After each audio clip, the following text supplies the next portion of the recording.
There you go. Start. Okay. So, hi guys. Today we'll be talking about how Russia is not a threat to the West and how the West should look at Russia as an ally. We're presenting this alongside Santi and Mariano. And yeah, let's get started. Okay, so the first argument is a political aspect to the whole situation. And so we went with the fact that Russia is a political ally to the West, or at least the West should see it as a political ally. The fact of the matter is the Cold War era is over. The world is not bipolar anymore. There are many other poles like Russia, like China, and all of the emerging countries. And so there isn't this direct conflict with ideology that makes Russia a political threat to the West in general. Basically, now there are a lot of world leaders and they live together. So that's the first argument. But the second mini argument within this is that also today the world has developed into an era where political relationships are more about collaboration rather than confrontation as it used to be. And so, yeah, I mean, we've seen this between, for example, Russia and the US. There has been a lot of collaboration when it came to the Obama administration in the sectors of non-proliferation or counterterrorism or politics, especially in Syria. And so, yeah, there might have been a stall with the arrival of Trump, but now that Biden's back in office and that he's really pushing multilateral collaboration, they should look at Russia as a definite ally and someone to work with, at least on the subjects they have common interests in. Next slide, please. Just as a few examples that the West Russia affiliates can work is that, for example, in 2015, Russia and the US in the UN tried to find and to gather the whole rest of the world to find a solution to end the Syrian civil war, which was causing a lot of deaths, and to try and find a new government which is a lot more stable.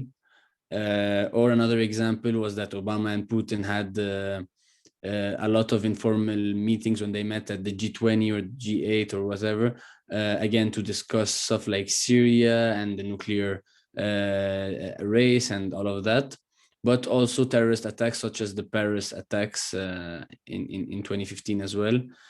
Finally, we can look at another aspect of collaboration, which is military. When the US also and Russia decided to increase fighting against ISIS.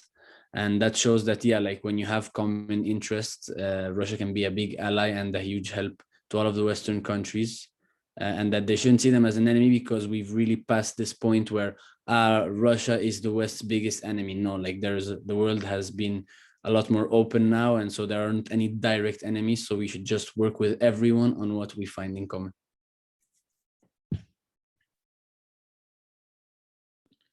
So now moving on to a different area, we're looking at economic ties. Essentially, it's said that countries that trade with each other are less likely to go to war. And when trade increases, collaboration between the two countries increase. And as a result, they're less likely to have conflicts. This is because when trade goes from one country to the other and vice versa, they can see the companies of the other countries and be exposed to their culture, and they become less likely to feel something bad against the country that the trade is coming from. And that is good because the trade between Europe and Russia has never been more. The same can be said about the US and other Western countries. Now, first, given that the EU is Russia's biggest trading partner, then that means that they're not likely a threat to the continent. Additionally, it's in Russia's best interest to have a healthy Europe and one that is thriving, because the EU is the largest client of Russia on its natural gas and oil. And given that Russia depends, like the government depends quite a bit on those revenues, then it is in the best interest of the government to continue good relations with Europe. And finally, as I said, trade improves the lives of Russians.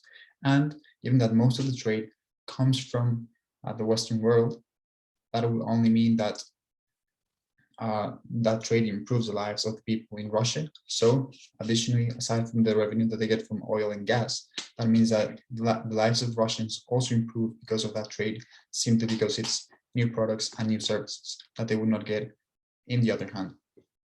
Okay, so now I'm going to talk about why Russia's military power is an equivalent to that of the West. So first of all, although there were many other factors of which most of them favored NATO, I added the most important military factors according to how I perceive military power. So from the stats exposed in this slide, we can observe how NATO's overall ground force, air force, and naval force is more complete than that of the Russian. We can also see how the active military personnel is 4 times bigger in NATO's side than Russians' active military personnel. And we can also say that due to Russia's involvement in Ukraine, there are less troop units, and also they need to rest, rearm, regroup, and make up their casualties.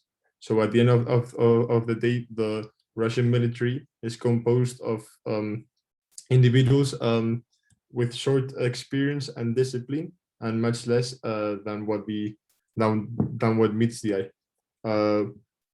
Next slide, please. So also, according to the finance military analysis, the United States and Russia rank 1 and 2 respectively in military power nowadays. Furthermore, US's combat air force is 75% bigger than Russia's. Its budget for military equipment is 7 times larger than Russia's, and it has 2 times as more nuclear submarines than Russia.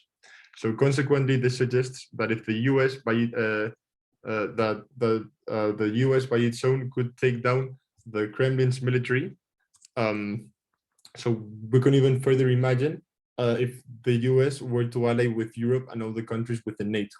As from the stats shown in the previous slide, we could also see that NATO, excluding the United States and Canada, has almost 3 times as many more active duty personnel than the Russian. Furthermore, regarding nuclear power, both countries, the US and Russia, are recognized ratifiers of the Treaty on the Non-Proliferation of Nuclear Weapons, whose objective is to promote cooperation in the peaceful uses of energy and to further the goal of achieving nuclear disarmament. Thus, we could say that we wouldn't be subject to any nuclear conflict between these 2 countries. So thank you very much.